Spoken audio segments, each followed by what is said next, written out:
So, the Batman and Dune are obviously related insofar as they're both fantasy projects, but there may be a deeper connection, which, depending on your point of view, is good or bad. So, let's get to the bad news.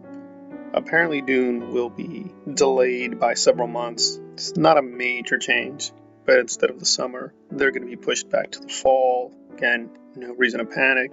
It's not as bad as the other changes of dates, which were pretty ridiculous. But it is being pushed back, which is a little puzzling because Denis had said he'd been working on the draft of part 2. So it can't be the script, but they do want to use the sound stages in Hungary. So maybe this is just an issue of tax shelters and things like that, which are kind of boring. But now we have the Batman being incredibly successful, and there's a rumor that Robert might, I emphasize might, want to play Feyd. Now with these kinds of stories, it's unclear if this is the actor or his people and team or the studio, or this is really just a rumor. Even Tom Holland is also rumored to want to play Feyd.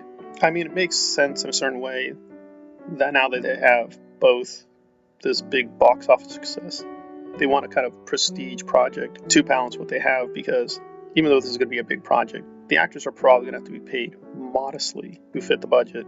So it does make sense in a certain way that Robert, having done the Batman, which is a very superhero role, that it's balanced out by this much more villainous role with Feyd. Again, it's just a rumor, but it might explain the delay, that they want to clear up a lot of schedules. He's busy right now. Of course, he's going to be promoting the Batman for a while, because even though it's being released here, it's still going to have to be released in many other places, and those often take a while. So it could just be the production on its own had to delay. But again, there is the Batman fact. And in more totally good news, Kyle MacLachlan, who originally played Paul Atreides and the Quetzalcoatl Haderach, was very pleased with Dune and is open to doing a cameo. So was Sean Young, but Denis said no. It would be nice, though, if he did change his mind and decided to insert a few cameos. And Sean did show up in Blade Runner, which unfortunately was not very successful. So I don't know, it's an interesting set of coincidences. Could just be coincidences. It is a little exasperating because only a few weeks ago the summer schedule was set, but again, it's fine. And clearly they're going to have to talk to a few people to cast a few lead roles. So for a while, I think fans should be able to give their input on who they would like to see for Feyd, Urialon, and of course the Emperor.